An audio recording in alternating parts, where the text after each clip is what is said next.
La pluie tombait sur le jardin clos d'Ashvier. C'était la 3e semaine d'avril, et elle tombait sans retenue. Les allées de briques se transformaient en rivières peu profondes. Les parterres nus devenaient une pâte d'argile et de paillis morts. Et Miraos arriva par le portail des domestiques. Son manteau était trempé jusqu'aux épaules. Elle serrait sa mallette en cuir sous son bras. Elle entendit le son avant même d'avoir fait 10 pas. Quelque chose n'allait pas. Elle le savait comme on le lui avait appris. C'était un savoir que son père lui avait inculqué. 20 ans de matin précoce et de chat si froid. Et elle se mit à courir avant même de comprendre pourquoi. Le son était le gémissement du vieux bois. Un bois qui cédait sous un poids qu'il ne pouvait plus supporter. C'était le bruit d'une structure qui abandonnait son combat contre la gravité. Et ce bruit venait de la serre. Elle trouva 4 hommes debout sous la pluie. Ils avaient les bras croisés et leurs casquettes baissées.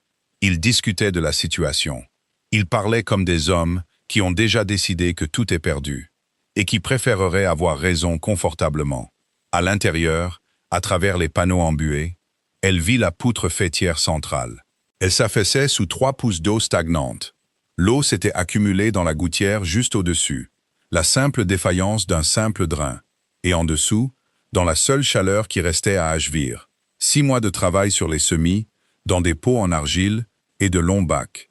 Les géraniums forcés et les pélargoniums élevés à la chaleur. Et les premiers semis de melon. Chacun était irremplaçable. Irremplaçable jusqu'à ce que la saison qui les avait créés revienne. Elle ne parla pas aux 4 hommes. Elle trouva la porte de la serre et saisit la poignée en fer. La poignée céda. Au toucher, elle trouva le bouchon de vidange au bout de la gouttière. Elle retira les débris de 3 ans qui le bloquaient. Puis elle monta sur l'établi de rempotage. Avec son épaule, elle repoussa la section affaissée de la poutre dans son support. L'eau ruisselait sur elle. Elle traversa la dernière partie sèche de son manteau et coula, froide, le long de sa colonne vertébrale. La poutre gémit, puis tint bon. Elle descendit de l'établi et longea les bacs. Elle souleva chaque pot, l'un après l'autre. Elle enfonça un pouce dans le terreau. Elle sépara ceux qui avaient trempé dans l'eau froide des autres. Elle mit de côté ceux qui étaient gorgés d'eau. Ils pourraient être évalués plus tard. Elle était si absorbée par son décompte qu'elle ne remarqua pas tout de suite qu'on l'observait. Quand elle se retourna, elle vit l'homme sur le sentier supérieur. Il était derrière la vitre assombrie par la pluie. Grand, vêtu d'un manteau sombre et entièrement sec sous un parapluie noir. Son visage avait l'expression particulière de quelqu'un qui a assisté à une performance et qui n'a pas encore décidé si elle mérite des applaudissements ou de la gêne. Il parla assez fort pour que sa voix porte à travers la pluie. Il s'adressait au jardinier en chef qui se tenait à son coude. Ne gaspillez plus de semis pour elle. Elle l'entendit. Le jardinier en chef, un homme de 60 ans, l'entendit aussi et ne dit rien. Il avait le visage de quelqu'un qui a survécu à de nombreuses déclarations de ce genre, et qui a l'intention d'en survivre à bien d'autres. Le duc d'Ashvier se retourna et repartit vers la maison. Le parapluie le suivit. La pluie tombait impartialement sur tous les autres. Le jardinier en chef regarda Mira à travers la vitre. Elle était toujours debout près des bacs à semis. Elle écrivait déjà quelque chose dans son carnet. Et il détourna le regard. « Si vous êtes venu jusqu'ici avec moi sous la pluie, alors installez-vous confortablement, car c'est une histoire sur ce qu'il en coûte à une maison d'avoir tort, et ce qu'il en coûte à une femme d'être patiente, et sur ce qui pousse dans l'espace entre les deux. Dites-moi dans les commentaires, quelle est la chose la plus sous-estimée que vous ayez jamais vue réussir? Elle s'appelait Mera Vos, et elle avait 23 ans. Elle était venue à Ashvier sans aucune référence, sauf son écriture, qui était précise, et la manière soignée dont elle avait décrit son expérience. Sa lettre de candidature était techniquement exacte, car elle avait passé 20 ans dans un jardin en activité, et personne ne lui avait demandé de préciser que le jardin avait été celui de son père, ou que son père était mort. Il était mort en novembre dernier. Il lui avait laissé les outils de son métier, qui étaient considérables, sa bibliothèque de textes horticoles, bien usée et bien annotée, et les dettes de sa dernière commande. Celle-ci était bien plus importante qu'elle ne l'avait cru, jusqu'à ce que l'avoué lui lise le chiffre, à une table dans une petite pièce grise. Il ne restait rien d'autre, sauf la seule chose qu'elle avait serrée contre sa poitrine dans la charrette qui l'avait amenée au village. C'était une petite boîte peinte, verte avec un fermoir jaune. Elle contenait 2 paquets de graines. L'écriture était celle de son père. Des variétés qu'il avait lui-même croisées sur de nombreuses saisons, nommées dans son jargon personnel et laissées sans explication. Elle n'avait pas vendu la boîte. Elle ne le ferait pas. Ce qu'elle avait vendu, c'était les meubles, l'horloge, la cuillère en argent qui avait appartenu à sa mère, et une aquarelle botanique d'une fruitière. Elle était restée assise avec pendant 3 jours avant de la laisser partir. Et ce qu'elle avait gardé, outre la boîte, c'était le savoir. Le savoir que son père avait passé 20 ans à lui inculquer. Le vrai savoir. Celui qui vit dans les mains et dans le nez. Et dans la capacité d'entendre une poutre sur le point de céder dans une serre détrempée. Elle était venue à Ashvire parce que le poste était assez obscur. Personne ne la chercherait là-bas. Et elle avait grand besoin de ne pas être cherchée. Du moins, jusqu'à ce que la dette soit réglée. Et que l'homme qui la détenait se désintéresse de la récupérer avec l'argent. Ou qu'il se trouve occupé ailleurs. Il s'appelait Fenwick, et il était le beau-frère de son père. Il avait toujours été gentil. De la manière dont les personnes de peu de pouvoir sont gentilles. Pour le plaisir d'être remerciées. Et pour l'influence que procure la gratitude emmagasinée. Il détenait la reconnaissance de dette sur la succession de son père. Il lui avait écrit 2 fois, aimablement. Elle n'avait pas répondu. Elle était venue à Ashvire à la place. Et elle avait donné son nom comme Meravos, plutôt que Miraos Aldenmere. C'était son nom complet. Car la partie Aldenmere était celle qui parviendrait à Fenwick si elle la laissait faire. Aldenmere était un nom avec assez d'histoire dans 3 comtés. Il ne restait pas silencieux une fois prononcé. Elle avait 31 jours avant que sa 3e lettre n'arrive, à une adresse qui ne la contenait plus. Après cela, elle ne savait pas. Elle savait seulement qu'elle avait besoin d'un salaire et de temps, et que le poste à Ashvire, obscur et mal payé, offrait les deux, et qu'elle n'était pas venue si loin sous la pluie, pour se faire dire quoi faire des semis par un homme qui n'en avait jamais élevé un seul. Le domaine était un corps qui avait cessé de se nourrir.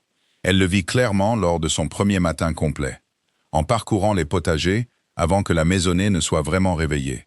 Elle passa des serres aux longues bordures, puis au jardin clos. Et enfin, par le portillon, au parterre de fleurs à couper au-delà. Ils avaient été laissés entièrement à eux-mêmes, et cela se voyait. La preuve de ce qu'il avait été autrefois était partout, dans sa structure. La rangée de serres comptait 8 panneaux de long. Elle avait été construite par des gens qui comprenaient que le verre, le plomb et le fer sont un engagement à long terme. Et les remises de rempotage derrière elles étaient sèches et hautes de plafond, avec la bonne qualité de lumière orientée au nord. Cela vous dit que la personne qui les a placées savait ce dont les jeunes semis ont besoin, c'est-à-dire une lumière stable plutôt que directe. Le jardin clos était abrité sur 3 côtés par des briques. Elles étaient là depuis le siècle précédent, douces et chaudes, le genre de choses qui retient la chaleur du jour et la restitue lentement après le coucher du soleil. Le genre de choses que l'on ne peut ni acheter ni remplacer. On peut seulement l'entretenir ou la perdre. De bonnes bases, aurait dit son père, en passant la main sur le mortier. Il avait toujours dit cela, et elle l'avait toujours entendu comme une consolation, ce qui était en partie le cas. Mais elle l'entendait maintenant principalement comme un diagnostic. Pas la ruine, mais la négligence. Et la négligence est réparable si la structure sous-jacente tient. Et celle-ci tenait.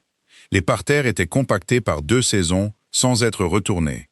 La terre du potager était grise et dense. Les tuyaux de chauffage de la serre étaient ensablés de calcaire et de débris, mais pas fissurés.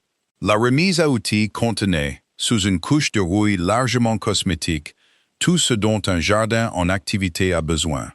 Trié à l'origine par une personne qui connaissait son métier. Maintenant en désordre, mais présent.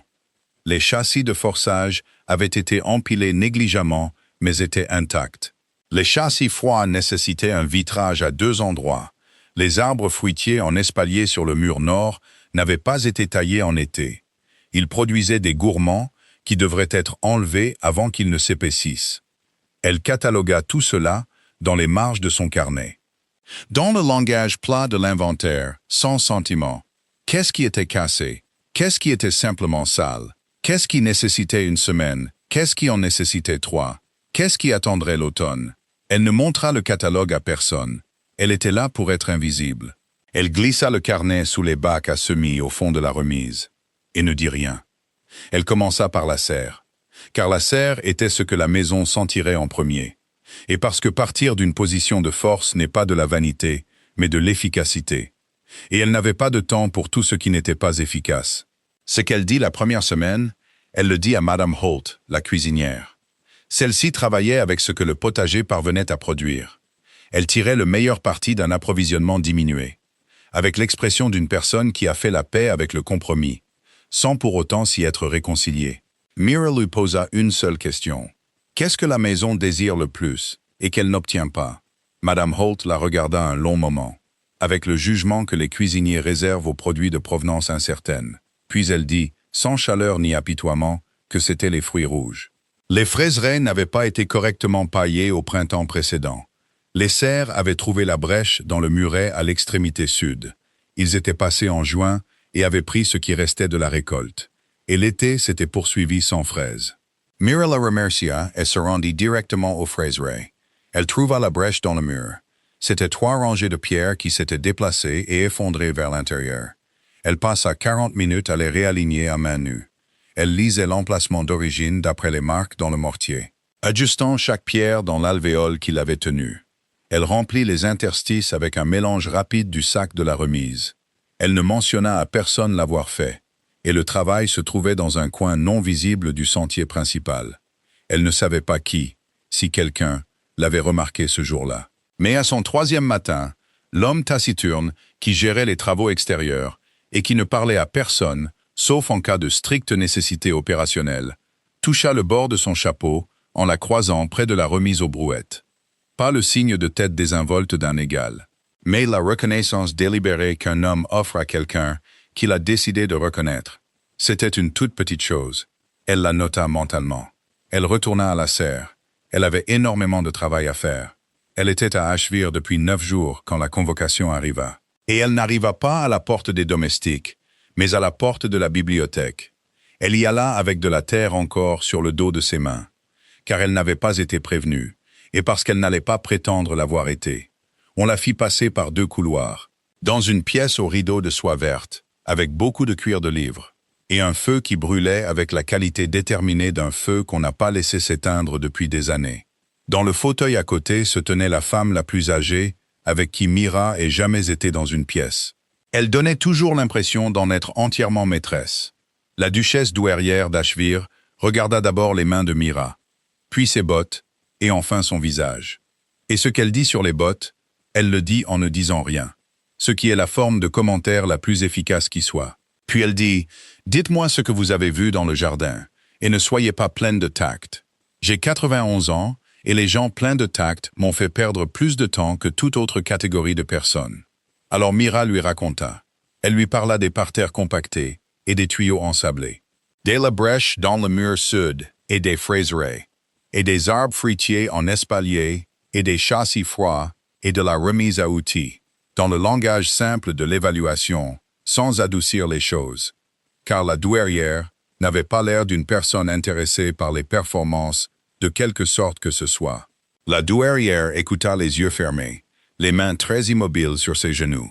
Et quand Mira eut fini, la douairière resta silencieuse un moment, puis elle dit « La femme de mon petit-fils aimait ce jardin plus que tout sur le domaine. Elle est morte il y a 26 mois, la première semaine d'octobre. Et après sa mort, le jardin est mort avec elle. Ou plutôt, mon petit-fils l'a laissé mourir, ce qui n'est pas tout à fait la même chose, mais aboutit au même résultat avec le temps. » Mira ne dit rien. La douairière ouvrit les yeux, la regarda directement et dit « Mon petit-fils a dit à son jardinier en chef de ne plus gaspiller de semis pour vous. Vous l'avez entendu. » Elle dit que oui. La douairière dit « Je vous donne la clé du magasin de graines. Je vous donne aussi l'autorité de puiser dans les comptes de la maison, pour tout ce que le jardin requiert, jusqu'à la somme que je vais vous faire écrire avant que vous ne quittiez cette pièce. Si mon petit-fils s'y oppose, renvoyez-le à moi. Il ne s'y opposera pas. Il ne s'est opposé à rien dans cette maison depuis la première semaine d'octobre d'il y a 2 ans. » Puis, elle tendit une clé sur un anneau de vieux laiton et un papier plié à côté. Et après que Mira les eut pris tous les deux, la douairière regarda le feu un moment. Puis elle dit « Plantez les pois de senteur contre le mur sud, sur le côté gauche. » Elle les mettait toujours là. Elle aimait les sentir quand elle passait le portail. Mira dit qu'elle le ferait. La douairière hocha la tête une fois et ferma les yeux, ce qui était un congé. Le pari dans le hall des domestiques avait des termes simples. La nouvelle sous-jardinière durerait-elle jusqu'au milieu de l'été? Ou serait-elle partie avant la Pentecôte? La plupart de l'argent était sur la Pentecôte. Elle l'apprit de Paul, la femme de chambre. Elle avait un visage généreux et la qualité inconfortable de quelqu'un qui apporte des nouvelles qu'elle pense ne pas devoir donner. Mira la remercia et retourna à la remise. Elle finit de transplanter les semis de pélargonium qu'elle avait commencé avant la convocation, et elle ne pensa plus au pari. Car y penser n'était pas une bonne utilisation de son temps. Son temps était consacré à ce qui suit. Les matins au travail physique des parterres. Chacun retourné et amendé en séquence, d'est en ouest à travers le potager. Les après-midi dans la serre, car la serre était le thermomètre de la maison. Et le travail y était précis. Il exigeait le genre de patience qui ne peut être enseigné que par des échecs répétés. 1 heure chaque soir à la petite table dans le coin de la remise. Avec les comptes de la maison qu'elle avait persuadé Madame Holt, petit à petit, de la laisser consulter. Au motif que le potager nourrissait la maison, et qu'elle avait besoin de comprendre ce que la maison exigeait pour planifier ce qu'elle devait produire. Elle avait le goût des chiffres, appris de son père. Il avait tenu les comptes de chaque domaine où il avait travaillé. Et il lui avait appris que les comptes d'un lieu sont sa seconde biographie, plus honnête que tout ce qui est accroché au mur ou gravé au-dessus de la porte. Ce qu'elle trouva était principalement sans particularité. Les coûts ordinaires d'un domaine fonctionnant en dessous de sa capacité. Les économies ordinaires d'un ménage en deuil. Mais dans la show et les agrégats, dans les commandes trimestrielles de matériaux par rapport au registre trimestriel d'utilisation, il y avait un chiffre qui ne concordait pas. Pas de beaucoup.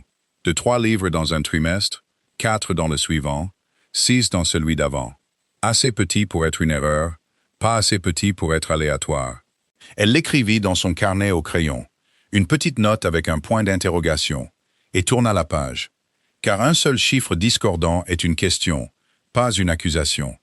Et la différence entre les deux est exactement la quantité de travail nécessaire pour répondre d'abord à la question. Les semis levèrent. Ce n'est pas une chose mineure à déclarer. Les pélargoniums qui étaient restés le plus longtemps dans l'eau froide étaient perdus. 12 pots, ce à quoi elle s'attendait. Elle ne les pleura pas, sauf professionnellement, notant la perte dans son carnet et ajustant le plan de la saison en conséquence. Mais le reste survécut, et dans la chaleur qu'elle maintenait dans la serre, par le simple moyen de nettoyer les tuyaux de chauffage ensablés, avec un fil de fer rigide et une série de seaux d'eau très chaude, soigneusement dirigés, chacun versé à la jonction où le calcaire s'était le plus accumulé. Les semis levèrent vigoureusement et avec une bonne couleur. Les semis de melon, les plus chers et les plus irremplaçables, étaient robustes à la 3e semaine de mai. Leurs premières vraies feuilles étaient déployées et sombres sur le terreau pâle. Elle sema les pois de senteur la 2e semaine de mai. Elle les plaça contre le mur sud, sur le côté gauche, pressant chaque graine dans la tranchée préparée à l'intervalle mesuré que son père avait toujours utilisé. Et à la fin de cette semaine, il y avait des vrilles sur le fil le plus bas. Elle vérifiait les tuteurs un mardi après-midi. C'est alors qu'elle prit conscience de quelqu'un debout au portail du jardin. Elle leva les yeux et vit que c'était le duc d'Ashvire. Il ne regardait pas les pois de senteur. Il regardait le mur sud dans son ensemble. Les sections fraîchement rejointoyées, 3 d'entre elles maintenant. Le mortier, gris pâle et neuf contre la vieille brique. Et son visage avait une expression qu'elle n'avait pas vue auparavant. C'était simplement aucune expression. Pas le dédain qu'elle avait vu à travers la vitre de la serre. Pas l'absence de chagrin, mais un véritable néant. Le regard d'une personne surprise sans garde. Il dit, sans bouger du portail, « Vous avez rejointoyé le mur. » Elle dit. Le mortier s'effritait dans ses 3 sections. Un mur n'est solide que par son joint le plus faible. Il ne dit rien pendant un moment, puis dit, « Ma grand-mère dit du bien de vous. » Elle dit, « Votre grand-mère est très gentille. » Il dit, « Elle n'est pas vraiment gentille dans le sens où vous l'entendez. Elle est précise. La distinction n'est pas triviale. » Puis il regarda la section du mur qu'elle n'avait pas encore atteinte, là où le vieil enduit de plâtre était tombé en une longue cicatrice diagonale jusqu'à la brique. Et il dit, sans insistance particulière, elle avait l'habitude de mettre les pois de senteur là, Et avant que Mira ne puisse répondre, il s'était retourné et était reparti vers la maison. La clé du bureau du domaine n'était pas sur le trousseau que la douairière lui avait donné. Elle le savait et ne l'avait pas demandé, car demander était le mauvais instrument. Le bon instrument était l'attention, et une porte laissée ouverte par négligence. Et la négligence venait de M. Graves, le régisseur du domaine. Un homme d'âge mûr avec un visage agréable et une voix douce. Et une manière d'expliquer les choses qui vous donnait l'impression d'être inclus plutôt que géré. Et qui allait et venait du bureau du domaine à des heures qui ne correspondaient pas tout à fait aux heures notées dans ses propres entrées. Ce qu'elle avait observé sans le noter. L'écart dans les comptes de Shaw avait grandi. Elle l'avait retracé à travers 3 ans d'archives. De 12 livres dans le trimestre le plus récent à quelque chose qui remontait saison par saison, et qui n'avait aucune explication arithmétique innocente. Et elle avait attendu la porte. La porte fut laissée ouverte un mardi de la dernière semaine de mai, car Graves était allé au village pour une réunion avec le marchand de bois. Elle était prévue, selon l'agenda du hall, pour 2 heures. Elle l'avait vu partir par le sentier latéral et avait soigneusement calculé son temps. Elle entra, pas loin. Assez loin pour voir les étagères et les 2 registres, reliés de la même manière en toile de bougran marron. L'un posé bien en évidence à l'avant de l'étagère, comme un document qui s'attend à être consulté, et l'autre poussé derrière une pile de rouleaux de relevé de terrain, le dos tourné. Celui de devant était propre. Celui de derrière était usé au coin et avait une tache sombre sur le plat avant. Du suif de bougie, d'après la forme et la couleur. Elle prit celui qui était usé et l'ouvrit au milieu. Elle lut les chiffres pendant 1 minute, c'est tout ce qu'elle s'autorisa. Puis elle le replaça exactement comme il était. Le dos tourné, derrière les rouleaux de relevé. Elle sortit et se dirigea directement vers les fraiserets. Elle passa 20 minutes à marcoter des stolons, car ses mains avaient besoin de quelque chose de précis et de répétitif à faire pendant que les chiffres se mettaient en place. La somme n'était pas ce à quoi elle s'attendait. Elle s'attendait à quelque chose, car le schéma des écarts pointait dans une direction depuis 3 mois. Mais l'ampleur de ce que le registre usé montrait était plus grande que ce que le schéma avait suggéré. Et elle comprit maintenant que ce qu'elle avait vu dans les comptes de Shaw n'était que la partie la plus visible d'un arrangement beaucoup plus vaste et plus ancien. Elle se tenait dans la fraiseraie, la main sur un stolon qu'elle avait oublié de marcoter. Elle sentit la froide connaissance la traverser. Puis elle se força à respirer, marcota le stolon et se releva. Elle était presque au portail quand elle entendit le pas sur l'allée de briques et se retourna. Graves se tenait à 2 mètres de là. Il souriait comme il souriait toujours. Et il dit « Vous avez été si minutieuse dans votre travail, mademoiselle Voss. » Puis il ajouta « Je le mentionne seulement parce que certains membres du personnel ont remarqué à quel point votre curiosité s'étend au-delà du jardin même. » Elle dit « Le jardin et la maison ne font qu'un. » Il dit « Bien sûr. Eh bien, si jamais vous rencontrez quelque chose de déroutant dans les comptes, venez me voir en premier. » Il souriait toujours. Elle le remercia, passa le portail et ne changea pas d'allure, jusqu'à ce que le sentier tourne et que le portail soit hors de vue. Elle n'alla pas voir le duc. Elle comprit pourquoi. Elle avait peur. Et elle se laissa comprendre cela pendant exactement 3 jours, avant d'aller à la ferme de Hollowell, au bord du domaine.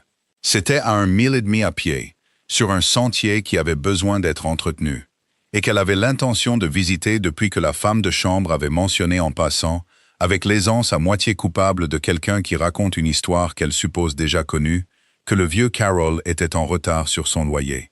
Elle trouva un homme de 70 ans avec de bonnes bottes usées aux semelles, et un potager entretenu avec la diligence soignée de quelqu'un qui ne peut pas se permettre de gaspiller ce qu'il cultive. Il était droit et peu enclin à se plaindre, à la manière d'un homme pour qui se plaindre constituerait une défaite. Et elle ne lui demanda pas de se plaindre. Elle lui demanda seulement s'il avait parlé avec le bureau du domaine des conditions des arriérés. Et il dit que M. Graves était toujours très compréhensif. Il disait toujours qu'il réglerait ça quand la saison s'améliorerait. Il disait toujours de ne pas s'inquiéter. Mira dit « Et a-t-il mis quoi que ce soit par écrit pour vos dossiers ?» Carroll la regarda longuement sans parler, et elle eut sa réponse. Elle retourna à Ashville dans la lumière du soir, et elle comprit pour la première fois la forme complète de la machine. Et elle était élégante, comme le deviennent les choses qui durent longtemps dans l'erreur.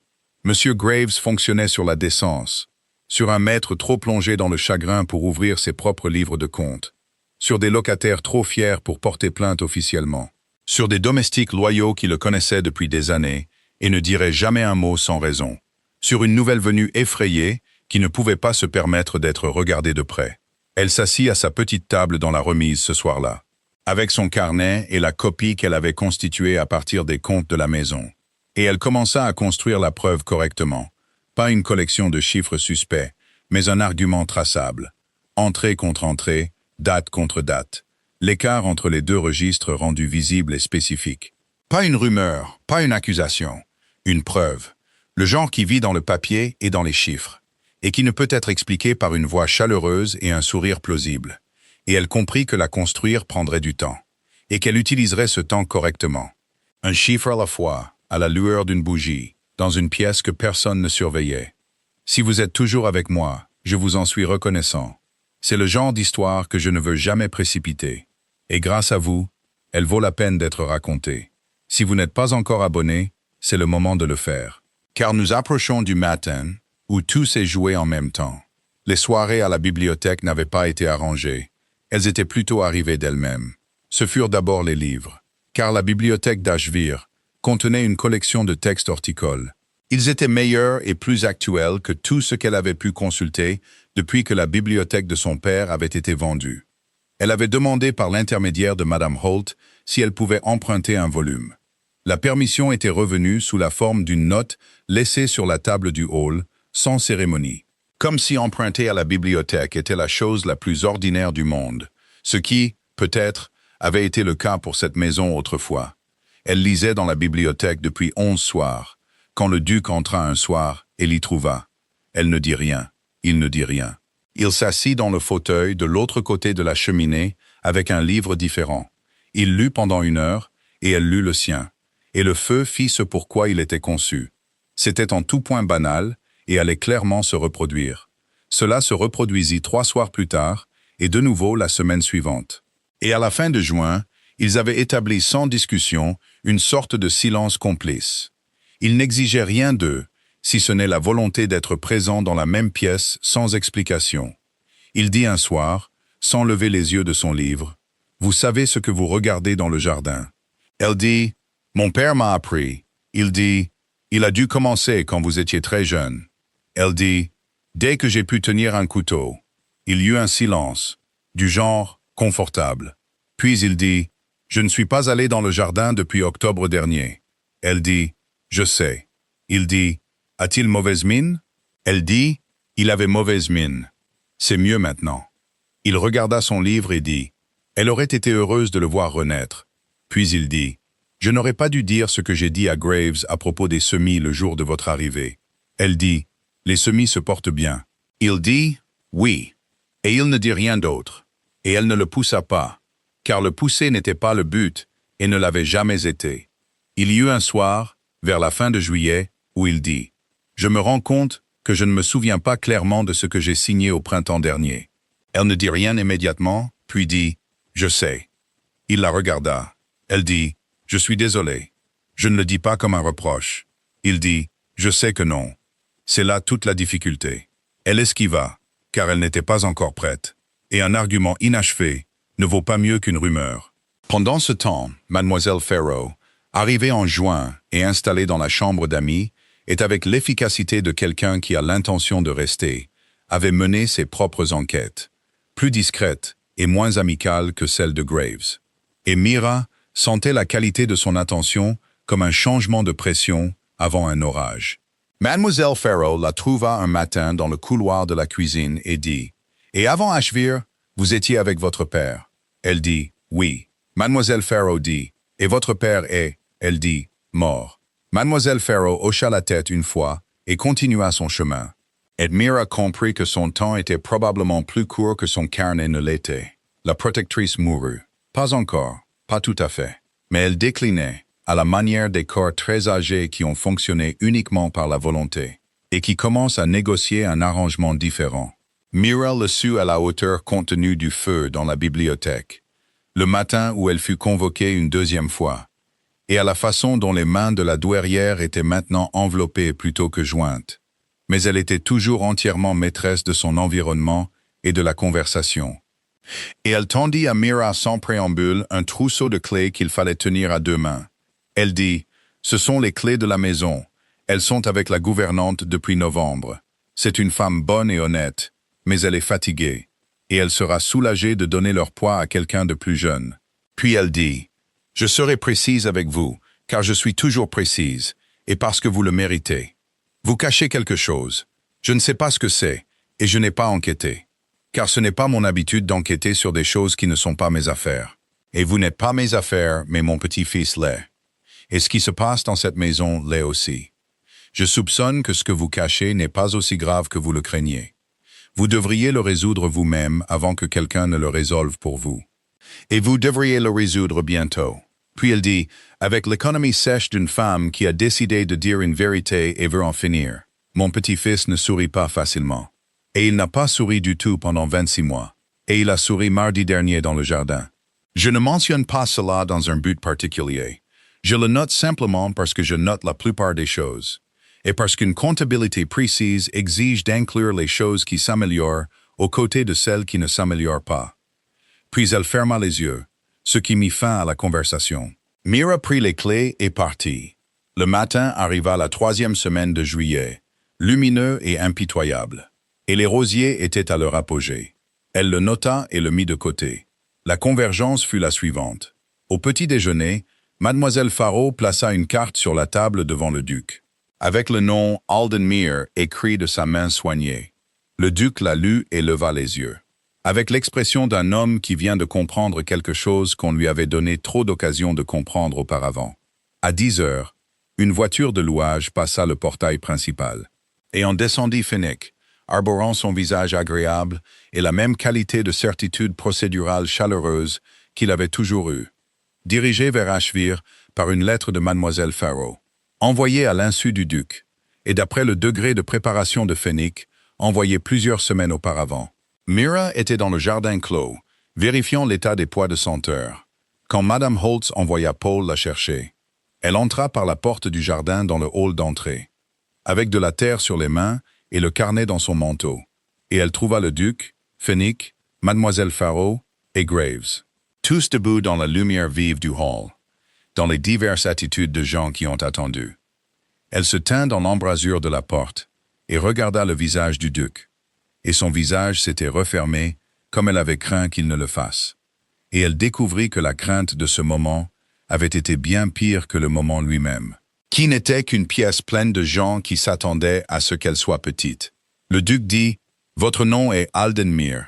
Elle dit « Mon nom complet est Mera Vos Aldenmere ». Oui. Il dit « Vous ne l'avez pas dit ». Elle dit « Non ».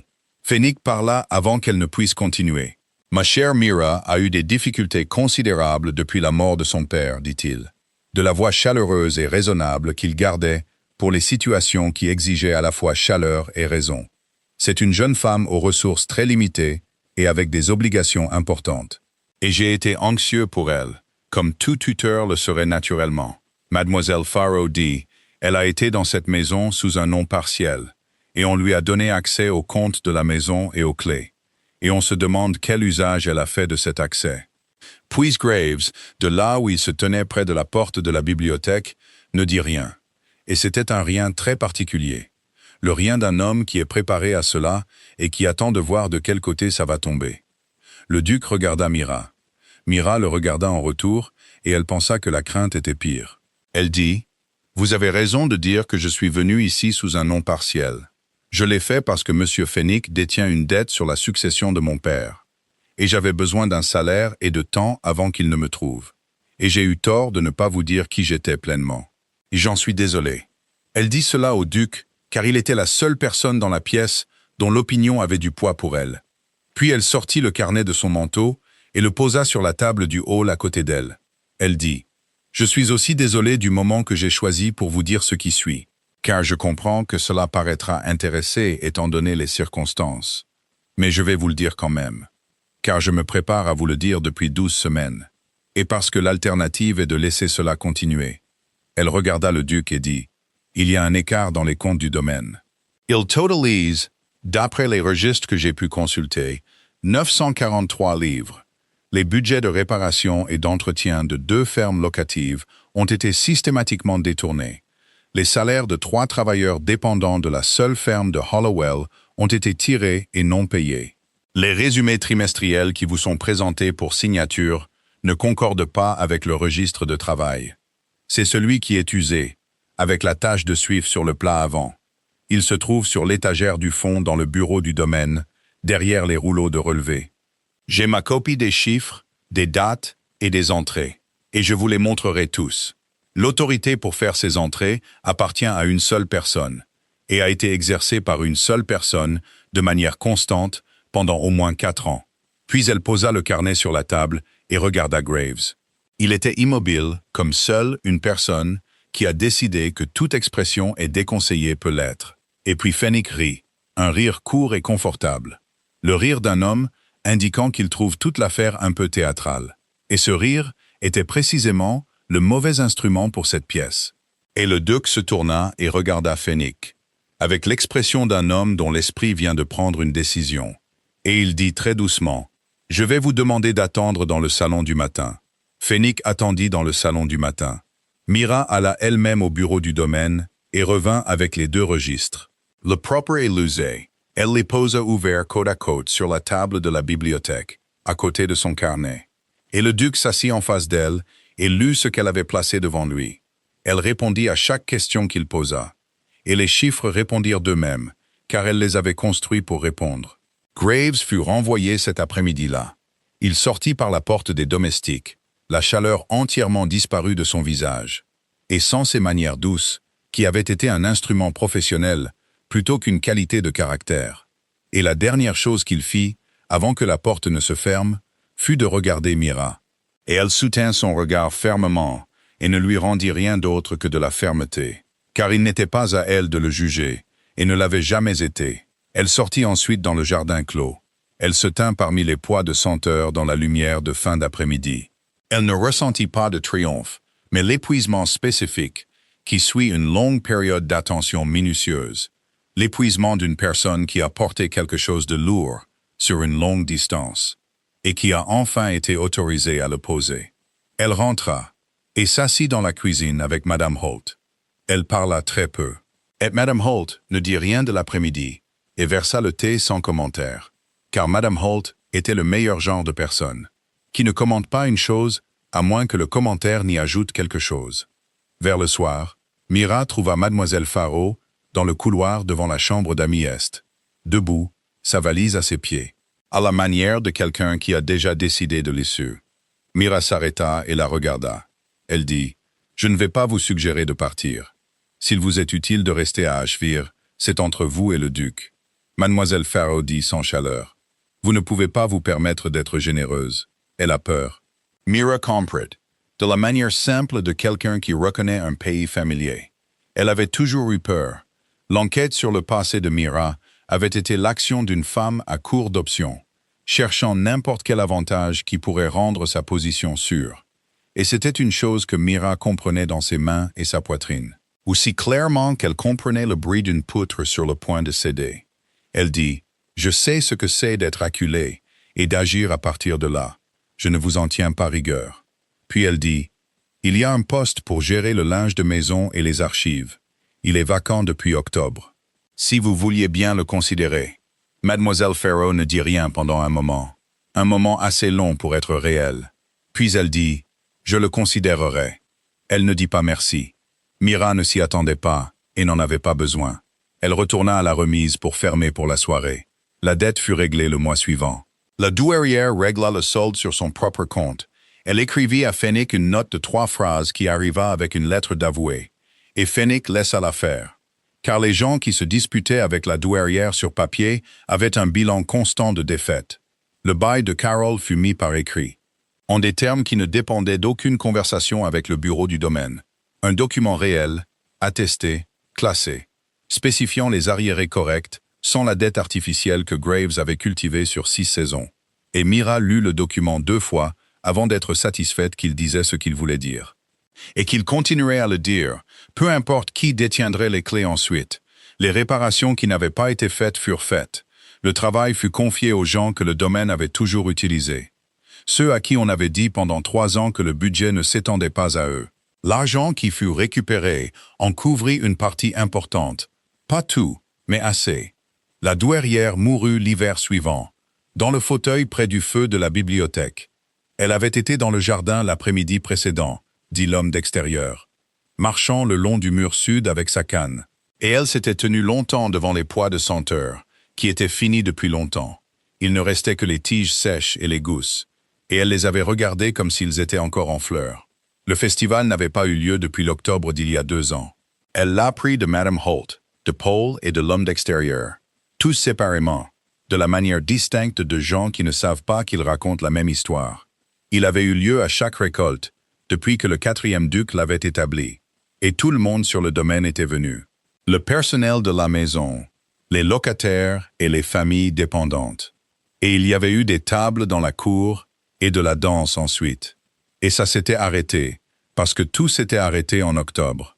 Elle n'en dit rien à personne, car ce n'était pas son rôle de le dire. Elle planta les bulbes d'automne et mit les parterres au repos, avec le soin dont les parterres ont besoin à l'approche des mois froids.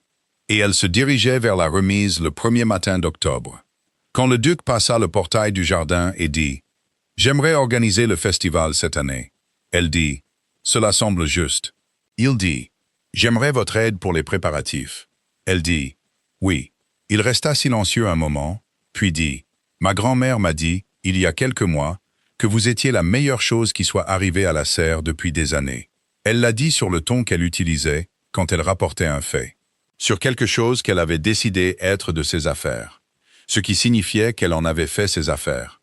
Il s'arrêta et regarda le mur sud, puis elle, et dit « Je suis heureux que vous soyez passé par ce portail en avril. » Elle regarda les tiges de pois de senteur, sèches et finies, et dit « Moi aussi. » Il dit « Le poste n'a pas été officiellement offert. Jardinier en chef. Le titre, le salaire, la maison au bord du potager qui va avec. » Elle ne dit rien immédiatement, ce qui était une sorte de réponse en soi. Et il comprit qu'une condition allait venir et attendit. Elle dit « La ferme de Carole. Je veux que les termes soient réexaminés au printemps et écrits dans un nouveau document qui tient compte des années perdues correctement. Pas seulement les arriérés réduits. Quelque chose qui reconnaît ce qui a été pris. » Il dit « Fait. » Elle dit « Alors oui. » Il la regarda un moment, à la manière d'un homme qui a quelque chose de plus à dire et qui se demande s'il doit le dire. Puis il dit « Ce n'est pas une transaction. Je veux que vous compreniez cela. Quoi que je demande, je le demande sans condition. Et si vous aviez dit non, je vous aurais trouvé un bon poste ailleurs et j'en aurais été désolé. » Elle dit « Je sais. » Il dit « Très bien. » Puis ils se tinrent ensemble au portail dans la première fraîcheur d'octobre, aucun d'eux ne parlant. Le jardin derrière eux, calme et mis au repos pour l'hiver. Les parterres retournés, amendés et en attente. Comme les bons jardins attendent, sans urgence, sans doute. En pleine connaissance que la saison reviendra.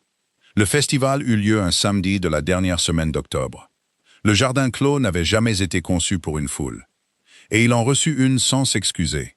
De la manière dont une chose bien construite reçoit plus que ce pourquoi elle a été conçue.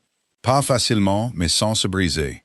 Il y avait des tables sur les allées de briques et des lanternes sur les murs, et les cynorrhodons étaient encore oranges, contre la vieille brique dans les sections qu'elle avait taillées, et l'homme d'extérieur avait coupé les derniers chrysanthèmes. Il les avait mis dans des seaux en fer blanc le long du sentier, avec la franchise d'une personne qui ne considère pas cela comme un acte décoratif, mais pratique. Et Madame Holt avait produit de la nourriture en quantité qui parlait de mois de désir de la produire, sans qu'on lui en donne ni l'approvisionnement ni l'occasion. Paul était là, Carol était là, et l'homme d'extérieur se tenait près de la remise aux brouettes avec une tasse à la main. Il observait tout avec l'attention immobile d'une personne qui est très tranquillement heureuse. Et Mademoiselle Faraud était là, dans la capacité utile qui était devenue, dans les mois depuis qu'elle l'avait acceptée, une vraie position plutôt qu'un exil confortable. Elle se tenait près de la porte du hall avec une liste. Elle gérait la soirée avec la précision qu'elle apportait à tout, et ne s'adoucissait pas, et était plus chaleureuse qu'elle ne l'avait été. Mira se tenait au portail du jardin dans la dernière lumière du soir, et elle regardait tout cela. Et dans la poche de son manteau, il y avait deux choses. Les paquets de graines avec l'écriture de son père, qu'elle n'avait pas encore plantés et qu'elle gardait pour le printemps. Et le trousseau de clés de la maison. Il avait fallu 2 mains pour le tenir quand la douairière les avait placés dans les siennes. Et il pesait moins lourd maintenant qu'elle ne l'aurait cru possible. Le duc vint se tenir à côté d'elle. Il regarda le même jardin et dit « Elle aurait été très heureuse ce soir. » Elle dit « Oui. » Il ne dit rien d'autre pendant un moment. Puis il posa sa main sur le portail à côté de la sienne, sans tout à fait la toucher. Et ils restèrent là dans la dernière lumière, tandis que la fête se poursuivait autour d'eux, et que la lanterne se balançait un peu dans la brise du soir, et que le jardin gardait sa chaleur, comme le font les bons jardins clos, longtemps après que le soleil l'ait quitté. Elle était passée par un portail sous la pluie en avril, avec rien d'autre que le savoir dans ses mains, et un nom qu'elle avait peur de donner. Et elle se tenait maintenant au même portail, avec les clés dans sa poche et le travail de la saison derrière elle, et son propre nom intact. Et la peur qui avait été tout le poids du voyage avait disparu, remplacée par quelque chose qui n'avait pas de grand nom, seulement la qualité de se tenir au bon endroit au bon moment, dans un jardin qui avait été ramené à la vie. Ce qui est ce que signifie être chez soi. Merci d'avoir regardé cette vidéo jusqu'au bout. Dites-moi dans les commentaires de quel pays vous regardez et ce que cette histoire vous a fait ressentir. Je lis absolument tous vos commentaires et ils comptent beaucoup pour moi. Si vous n'êtes pas encore abonné, n'hésitez pas à le faire, car d'autres histoires comme celle-ci vous attendent, et je ne voudrais pas que vous les manquiez. Avant de partir, une question à méditer. Avez-vous déjà connu un endroit qui avait de bonnes bases? Une maison? Une amitié? Un projet que tout le monde avait abandonné? Et qu'avez-vous fait?